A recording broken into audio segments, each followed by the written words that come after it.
People watch the national news and they follow national issues, but as someone who served as both a mayor and now as a member of Congress, the ability for the average citizen, to have an impact on the world and the community around you is at the local level. So showing up at events like the Mountain Towns 2030 conference, showing up at your city council meetings, talking with your mayor. Their mayors are accessible. They're out in the community. Talk to them, make your opinion heard, and you can actually move the needle.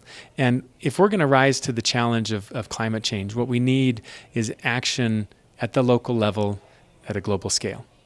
As I said earlier today, the cavalry of the federal government is not coming. Climate change is not going to wait for Washington to fix itself. So we need action from people in their cities and in their towns. I think we should all be putting bold ideas on the table and see, and we really can't wait to take a sequential approach. We need to put every idea on the table and just see what moves forward, what gains sufficient bipartisan support to move forward at the local level and at the federal level. I've seen here in Utah, as we are transitioning to a clean energy economy, more solar, more wind power, what's really accelerating that change is markets. As it has become cheaper to put solar panels on your home than to not, people are adopting that. And I think we need leadership from community members who want to do it because it's the right thing. That kind of builds the foundation. But if we're going to have wide-scale adoption of clean energy, it probably needs to be market-driven. It needs to be the best, cheapest way to move forward.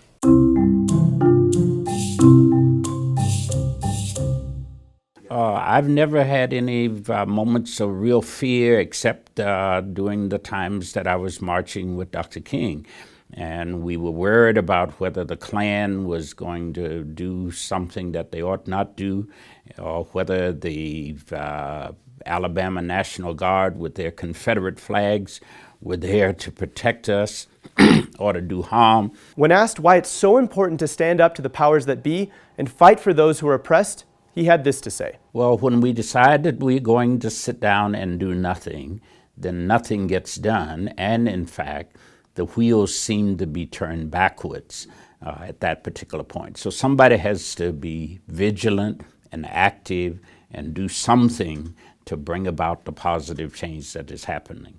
Somebody has wisely said, people who have power never give it up voluntarily. It has to be wrenched or taken from them.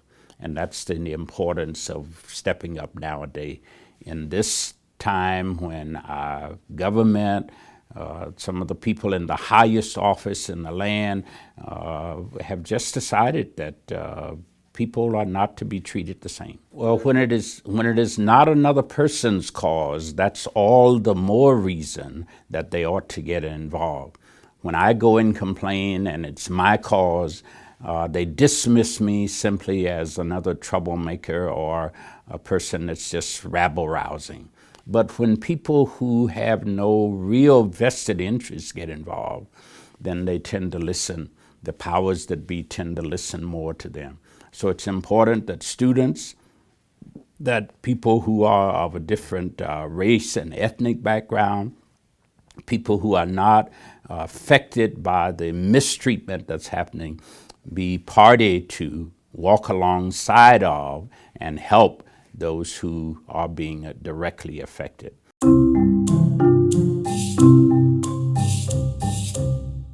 Every Friday, kids all around the world, instead of going to school, they go to their government buildings and they strike for climate action. This week is a global strike, which means kids all over the world are not only just striking from school, but there's many of us. We're having the adults try to join us, and instead of going to school, we are organizing big rallies, big marches, because we are in a climate crisis and we need our governments to do something to save our future, because they still don't view it as a threat when the science clearly says that it is a threat.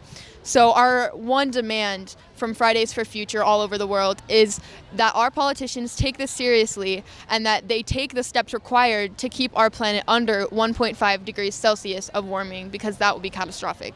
We are very educated on the topic.